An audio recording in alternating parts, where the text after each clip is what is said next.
Salve a tutti. Quest'oggi io vorrei parlare della memoria. La memoria che è così importante soprattutto nello studio, ma anche nella vita.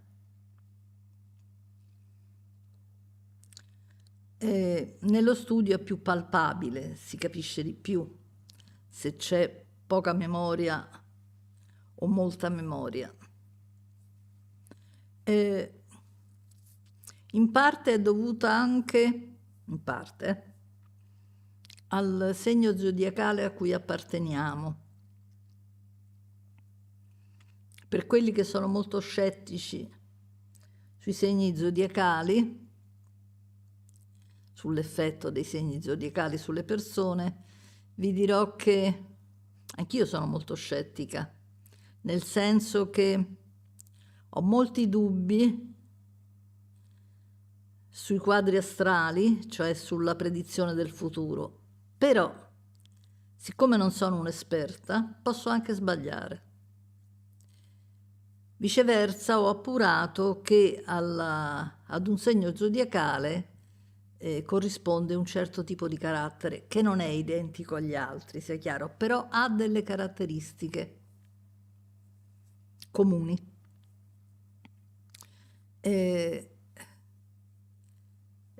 Ricordo, credo di averlo già raccontato, di un tizio con cui andai in macchina a vedere una mostra importante e lui mi raccontò un po' tutta la sua vita, eccetera, eccetera. E a un certo punto, non so come, il discorso cadde sui segni zodiacali e lui disse che non capiva come le persone potessero credere a queste stupidaggini, a queste cose da medioevo. Al che io lo guardai e gli feci: cancro? E lui rimase così e disse: ma allora è vero? E io gli dissi: guardi, io non ho nessuna sensitività sui segni, il che è vero. Però dal carattere che ha mostrato lei ha tutti i segni del cancro, i sintomi del cancro. E uno di questi sintomi è la memoria. Il cancro ha un'ottima memoria, è il segno che ha più memoria nello zodiaco. Però non so dire gli altri poi quanto poca o molta memoria abbiano, Però so che il cancro ne ha molta, ed è vero, l'ho verificato.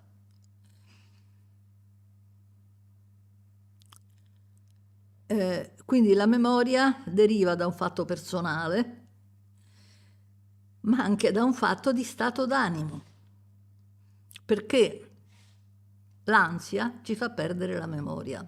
E adesso spiego anche perché ci fa perdere la memoria. Perché ricordatevi che c'è una spiegazione a tutto. Perché tutto è scienza, tutto è scientifico. Nulla avviene per caso, né nel mondo della fisica né nel mondo della psiche.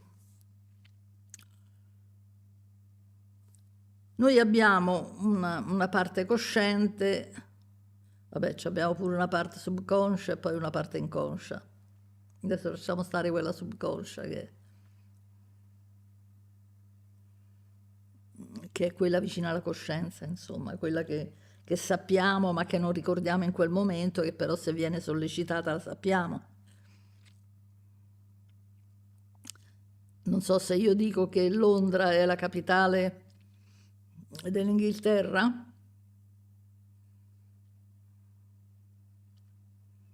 non è una cosa a cui penso sempre, no? Però è subconscia, cioè sta lì, se io la rievoco viene.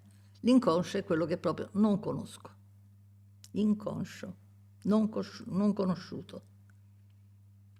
Noi abbiamo una larga parte di noi che è inconscia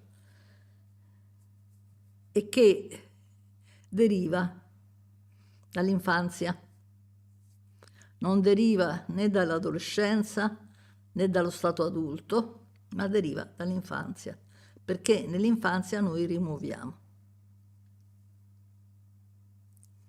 rimuoviamo un mare di cose. Ora, più le cose sono importanti, più questo inconscio è importante, più assorbe energie da noi. Le nostre energie sono date dalle emozioni. Le emozioni sono la benzina per la macchina. Se non c'è benzina, la macchina non parte. Se ce n'è troppa, il motore si ingolfa. E così sono le nostre emozioni. Se ce ne sono poche, la macchina non parte. Noi siamo disagiati, noi non possiamo muoverci, abbiamo paura di tutto, non abbiamo energia neanche fisica, perché la poca energia psichica si trasferisce anche sull'energia fisica.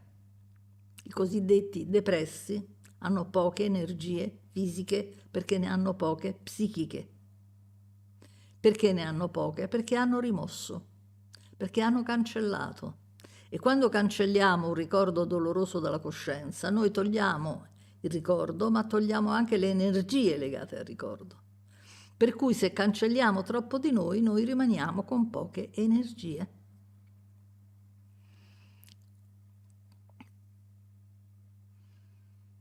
Se abbiamo poche energie, abbiamo anche meno memoria, perché la nostra memoria è collegata a fatti o eventi che abbiamo rimosso, cioè cancellato. Faccio un esempio. Mettiamo che mi abbiano diagnosticato un cancro. Io per paura lo cancello, cerco di non pensarci. È un po' difficile farlo, però è solo un esempio. Però la mia attenzione sta lì, sta in quella cosa che ho dimenticato. Se io devo prestare attenzione all'esterno, ne posso prestare meno di attenzione. Quindi memorizzo meno, perché la mia memoria sta là. Rispiego meglio.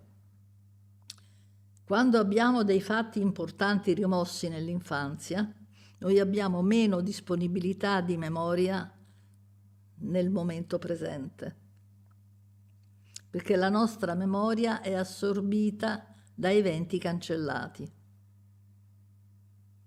Quindi la nostra memoria fa parte del cancellato, per cui ne abbiamo poca nel tempo presente. Per questo si dice che quando c'è ansia c'è poca memoria. L'ansia dipende dal passato, quindi da energie che sono state assorbite dal passato. Quindi, per farla breve, chi soffre di ansia, di angoscia, di attacchi di panico, eccetera, ha poche memorie. Se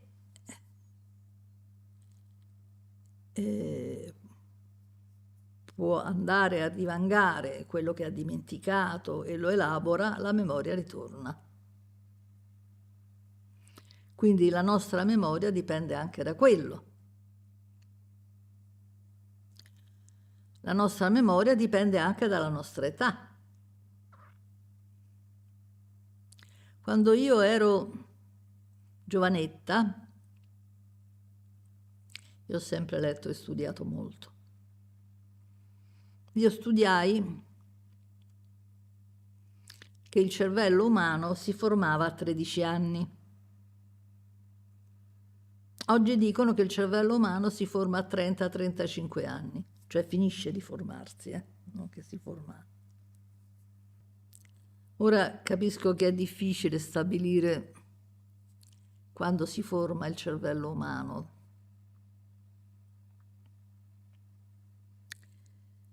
Perché c'è il fatto delle aree silenti, no? Ci sono delle aree che non emettono onde, almeno così pensiamo. Quindi ci sono aree di cui prima non sapevamo emettessero le onde e adesso l'abbiamo scoperto, e ci sono aree che magari non lo sappiamo, emettono onde e noi non le sappiamo, non le conosciamo perché quelle onde non sappiamo rilevarle. Il che vuol dire che sappiamo ancora molto poco del cervello. E la memoria è dovuta al collegamento fra le varie aree. Noi abbiamo varie aree del cervello che sono deputate a varie cose. Poi ci sono delle aree come quella occipitale che sono più legate alla memoria, ma anche altre. E dipende dal nostro stato d'animo il fatto che queste aree comunichino più o meno bene. Quindi tutto ciò che è mentale è collegato al cervello. Ma è il mentale che muove il cervello, non è il cervello che muove il mentale, sia chiaro. Quindi la memoria dipende anche dal nostro stato d'animo. Se abbiamo uno stato d'animo molto apprensivo, di memoria ne possiamo avere poca, perché siamo presi tutti da quella cosa lì.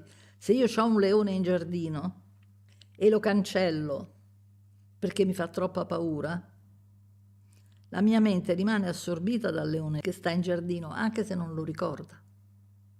E quindi ha poca memoria per il resto. Faccio degli esempi banali per capirci. Ma c'è ancora un altro funzionamento della memoria. Che è che ci ricordiamo in modo non solo cancellato per quel che riguarda l'infanzia, ma anche in modo fasullo. Si dice, ed è vero,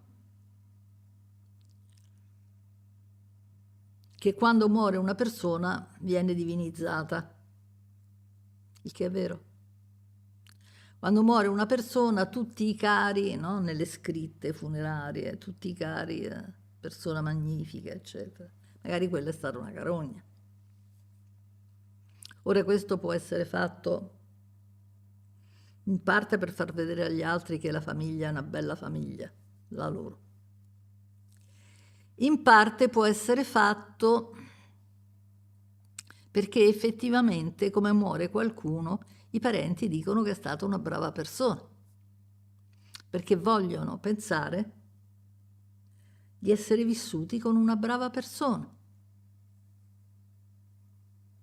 perché così sono più felici. Naturalmente non è vero che sono più felici e non è vero nemmeno che è stata una brava persona, però loro si illudono di questo. Quindi quando uno è morto viene divinizzato. I miei genitori sono stati bravi genitori. Allora, i miei genitori sono stati bravi genitori, così io ho avuto un'infanzia felice. Poi magari è anoressica, vomita, oppure se fa le canne, ne fa di tutti i colori, o si alcolizza, però ha avuto un'infanzia felice. Beato chi ci crede. Quindi la memoria viene falsata da ciò che vogliamo credere. C'è una frase di Giulio Cesare, che era una persona intelligentina, che sembra una cosa banale, invece di una profondità enorme. Lui disse: noi crediamo in ciò che vogliamo credere. È vero. Noi non crediamo in base alle prove delle cose, noi crediamo in base a ciò che ci piace credere. E allora, quando credete in qualcosa, domandatevi se è effettivamente così o se vi piace crederci. Difficilissima, come domanda. Per esempio, i miei genitori sono stati bravi genitori perché lo erano o perché mi piace crederlo. Dio esiste perché so che esiste o perché mi piace crederlo.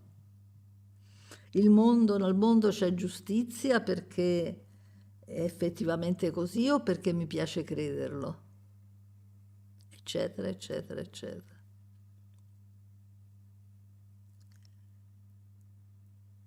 Perché se escludiamo ciò che ci piace credere, crolla tutto. Crolla tutto il castello di carte, perché noi viviamo col castello di carte, cioè con la mente condizionata. La nostra mente viene condizionata dalle nostre esperienze, ma soprattutto da tutto ciò che ci hanno raccontato. Per esempio, nel Medioevo era normale che una persona fosse messa al rogo perché eretica, perché strega, eccetera, eccetera. Ce l'avevano raccontato e ci credevamo. Non siamo insorti contro la Chiesa dicendo ma che fai? Ma è orribile questa cosa. Bruci viva una persona perché ha un'idea diversa. No, era normale. Ci si credeva. E in quali cose crediamo oggi? Solo perché ce le hanno dette.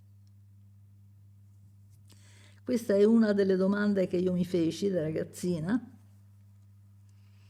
perché dissi, anticamente si credevano a tante cose a cui adesso non crediamo, e adesso cos'è che crediamo in cui domani non crederemo più? Che non è che noi siamo diventati così saggi, facciamo le guerre, sfruttiamo la gente, abusiamo dei bambini, facciamo morire mezzo mondo di fame, siamo senza cuore. Non ci frega niente delle cose che accadono finché non accadono a noi.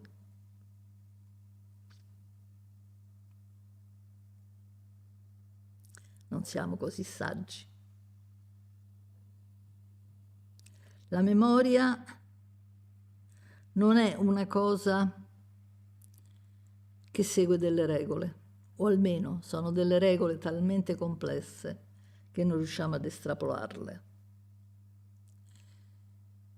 Dobbiamo dubitare di come ricordiamo il nostro passato, soprattutto di come dubitiamo l'infanzia. Quando io ho cominciato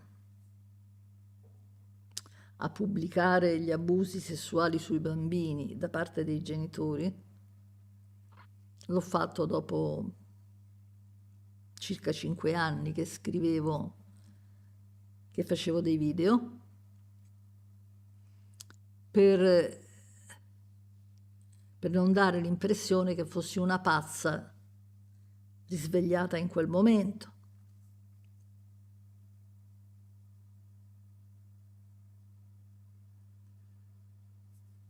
La gente si era già occupata di me e ne aveva dedotto che quello che dicevo era abbastanza saggio. Per cui non mi disse che ero pazza quando tirai fuori gli abusi, che non avevo potuto mai tirare fuori nella mia vita perché tutti si oppongono, così come Freud dovette ritirarli anche se li aveva scoperti e far finta che erano il complesso di Edipo. E oggi gli psicologi ancora parlano del complesso di Edipo. Vabbè. Comunque, alla fine, siccome scrisse una marea di gente che aveva scoperto il suo abuso tramite i sogni, appunto, hanno smesso di dire che non era vero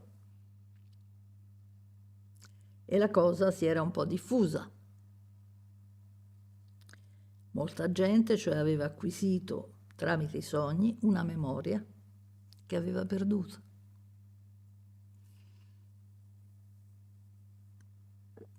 E ancora c'è oggi qualcuno che mi dice ma io non mi ricordo. Certo che non ti ricordi, l'hai cancellato. E per ricordarlo ce ne vuole, eh? Quindi noi, tanto per cominciare, non ricordiamo i traumi, almeno quelli infantili. Quelli degli adulti a volte vengono dimenticati, ma per un certo tempo, non per sempre. Questo lo dimostrano le nevrosi di guerra, no? Molto analizzate, specie negli Stati Uniti.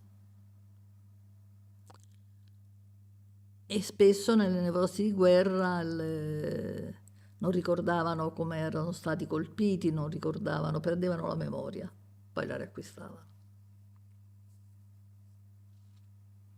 Invece dei traumi infantili, siano essi abusi sessuali o altre cose atroci fatte dai genitori, non se ne ha mai memoria, a meno che non si vadano a cercare attraverso i sogni, perché altri sistemi non valgono. Quindi la nostra memoria ha un andamento diverso, perché già ha un andamento, diciamo, più sveglio o più fioco a seconda del segno zodiacale che abbiamo, poi a seconda degli eventi, di come è stata la nostra vita e poi a seconda dei traumi. Ci sono per esempio delle persone che vivono l'infanzia in un mondo, come posso dire, in un mondo quasi di sogno.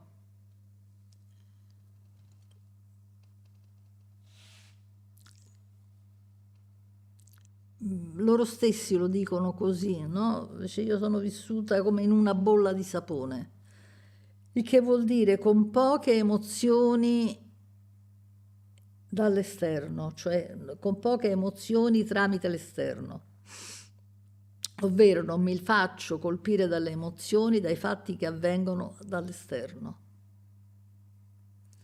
perché devono attutire le emozioni che hanno subito nell'infanzia. E allora, anziché fare una memoria selettiva come facciamo in genere, cioè dimentico quelle ma ricordo il resto, è in parte selettiva perché dimenticano i traumi, però diventa una memoria offuscata un po' su tutto. Ci sono persone che non ricordano, non so, al di sotto dei 10 anni, una persona al di sotto dei 16 anni non ricordava nulla.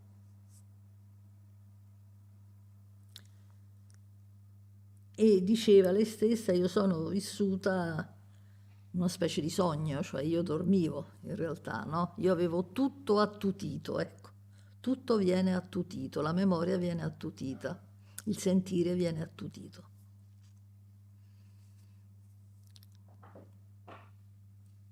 Quindi la memoria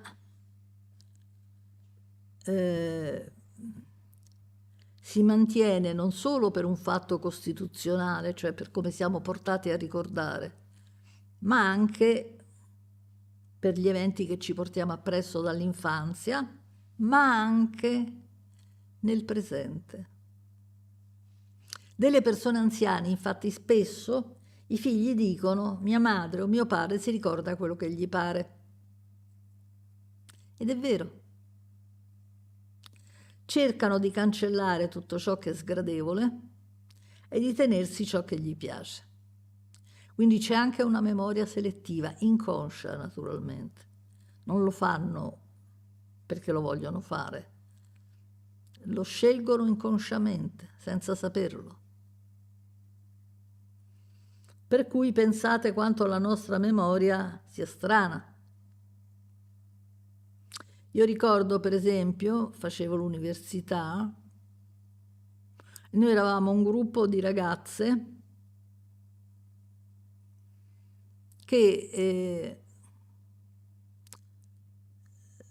ci ritenevamo le più, eravamo un po' più svegliette, insomma, no? Le più brave, diciamo. E ripetevamo le lezioni insieme.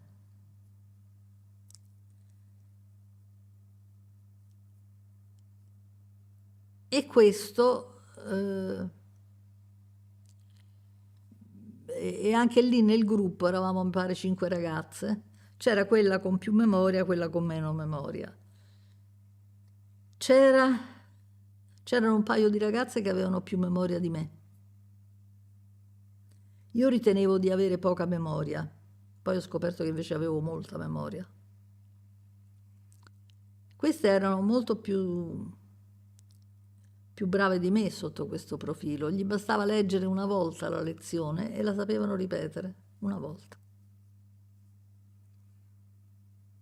Poi ho scoperto che io riuscivo a ricordarmi la lezione dopo un sacco di tempo e loro no.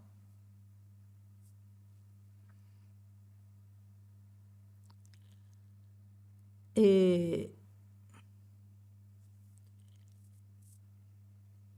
non solo, ma nel ripetere la lezione io ripetevo dei punti salienti, perché il resto lo sapevo. Cioè io ho una memoria concettuale. Loro avevano una memoria eidetica, non so come dire, fotografica. Io imparavo i concetti, loro imparavano a memoria, cioè ricordavano le immagini di quello che avevano scritto, di quello che avevano letto sullo scritto. Quindi c'è anche questo tipo di memoria. Ci sono persone che imparano tutto a memoria senza capire nulla. A volte lo sono gli autistici, che sono molti di più di quanto noi non pensiamo. Io ho conosciuto autistici che erano dei geni in certi campi, molto carenti in altri. E credo di avere anche io dei tratti autistici. Oddio, che scandalo! Quando me l'hanno detto ho pensato, bah sì, potrebbe essere, che male c'è? Che mi cambia? Io sono sempre io. Che mi definisce in un modo o nell'altro, sono sempre quella che ero e che sono.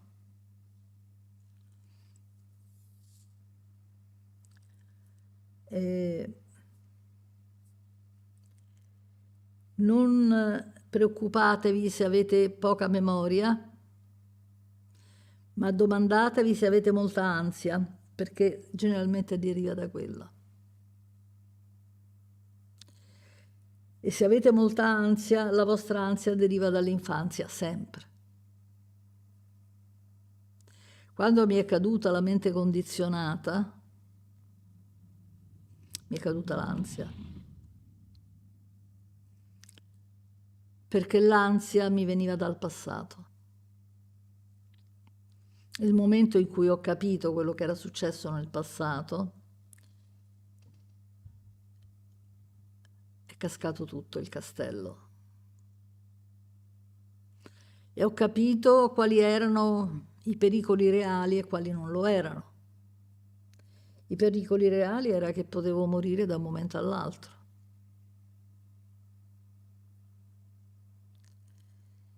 E in principio mi ha spiazzato, mi ha spaventato.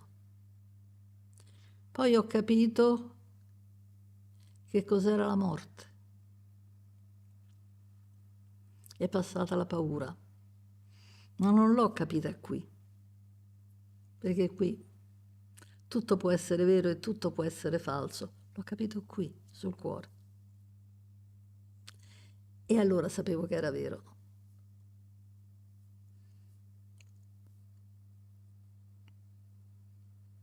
Mi disse una volta un mio caro amico, dice, sai, la persona straordinaria che ho visto una volta, dice, stavo in Abruzzo, stavo sui colli dell'Abruzzo, è passato un pecoraro,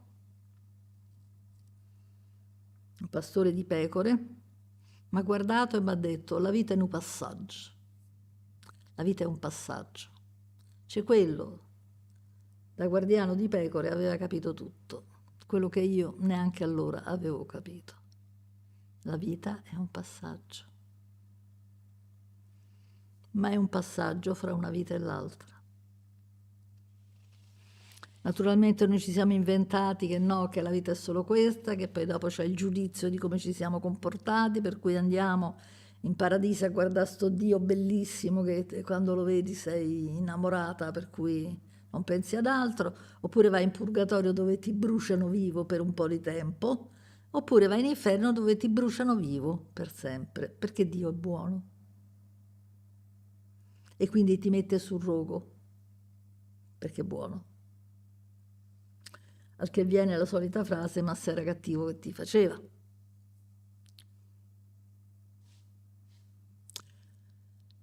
La memoria è personale, non ricordiamo tutti le stesse cose. E mi diceva un mio amico che quando era andato a sentire Padre Pio aveva sentito profumo di fiori, che molte persone l'avevano sentito e altre non l'avevano sentito. Però lui era religioso.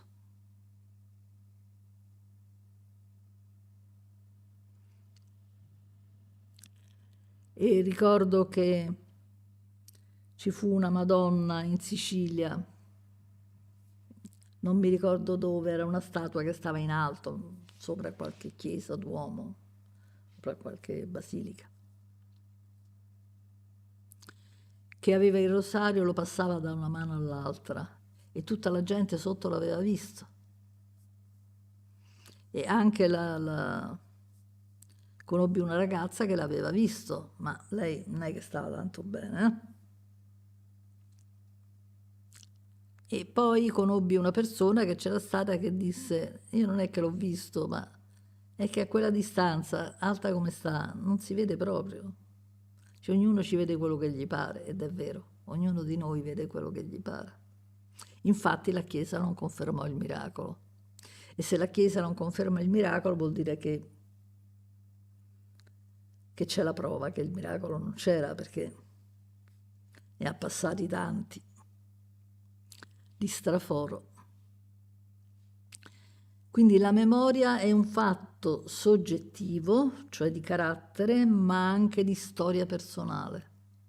Noi abbiamo memoria a seconda della storia personale, tanto è vero che se togliamo l'ansia, la memoria torna. Naturalmente torna, e quando torna dobbiamo distinguere sempre memoria a breve termine o a lungo termine, perché le persone anziane perdono la memoria a breve termine, come me, e acquisiscono quella a lungo termine, cioè mantengono quella a lungo termine. In parte, questo è fisiologico ovviamente, in parte dovrebbe succedere, anche perché il cervello ha un contenimento predefinito, cioè non può contenere più di tanto, no? Infatti l'idiot savant, l'idiota sapiente, che oggi non è più chiamato idiota sapiente, ma è chiamato sapiente, che è un tipo di autismo per cui si ricorda tutto, uno si legge non so, l'elenco telefonico, 3 pagine di elenco telefonico e quello le dice a memoria, no? Ci fecero un film sopra che si chiamava L'uomo della pioggia, che presentò questo personaggio, questa malattia. Bel film, andatelo a vedere se lo ritrovate. E quindi il cervello ha una sua possibilità di contenimento. Se ci mettiamo una cosa non ce ne mettiamo un'altra. Se ci ricordiamo, se abbiamo tanta memoria a breve termine, è chiaro che inficia sulla memoria a lungo termine e viceversa. Nella vecchiaia dovrebbe accadere, se tutto va bene, il che non è facile, che noi perdiamo la memoria a breve termine perché alimentiamo una memoria concettuale. Cioè non ci ricordiamo i particolari, ma ci ricordiamo l'essenza della memoria. Questa è la differenza fra le persone che invecchiano bene e quelle che invecchiano male, cioè quelle che diventano più sapienti e quelle che invece diventano bambine, tornano bambine, come spesso succede. Perché l'età non necessariamente corrisponde all'esperienza, come i vecchi spesso si vantano, insomma, no? Ora, io sono di quei vecchi che hanno alimentato la parte concettuale, è evidente questo. E quindi perso in parte la la memoria a breve termine, però diciamo che sono più consapevole oggi di quanto ero consapevole da giovane, ma c'è un abisso di differenza. E penso che finché mi resterà vita sarà così. Non è che ce l'ho molta davanti, Però per quel poco che ho sicuramente continuerò ad acquistare qualcosa.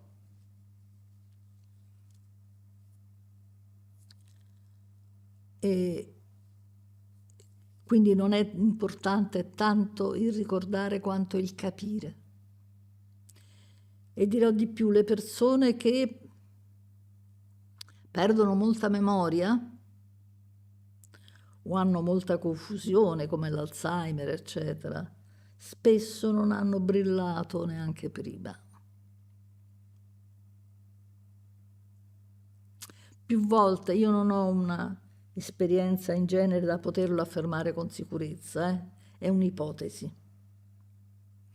Però della gente che ho conosciuto e che assisteva un marito o una moglie con l'Alzheimer, in genere mi hanno detto: ma è stato sempre un po' così. Non stava mai nella realtà, era sempre scollato dalla realtà, non voleva sapere le cose, eccetera, eccetera. Ora, poi magari voi darete conferma o meno nelle vostre esperienze, perché io do per assodato ciò che ho, di cui ho esperienza certa, no? Non ho bisogno di certezze, ci mancherebbe. Quindi la memoria non è tanto importante, almeno ad una certa età, se non nella memoria concettuale, che è la capacità di trarre esperienza dai dati. E cioè io vedo un segno e capisco com'è quella persona e capisco alcuni dati di quella persona. Questo, per esempio, accade quando una persona mi racconta delle cose di sé, no? Nei commenti, e io dico: tu hai subito questo o quest'altro. Mi hanno fatto un sacco di denunce per questo, no? Che io non potevo farlo perché non conoscevo la persona. Perché un vezzo della psicologia è che tutti fanno diagnosi, poi ci mettono le lettere per la diagnosi, no? A, B, L, F, G, cioè casino che non finisce più. È importantissima la diagnosi, però dopo che hanno diagnosticato non sanno perché è avvenuto. Allora la diagnosi a che serve?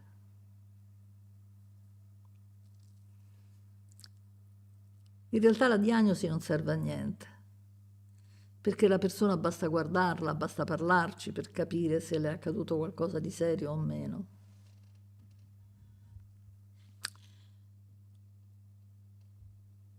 E quindi il dirle: tu hai subito un trauma grave o un abuso sessuale da bambino è molto facile. Si capisce da come sta la persona. Ma naturalmente di questo non si ha memoria, perché la nostra memoria è selettiva. E per riassumere, è selettiva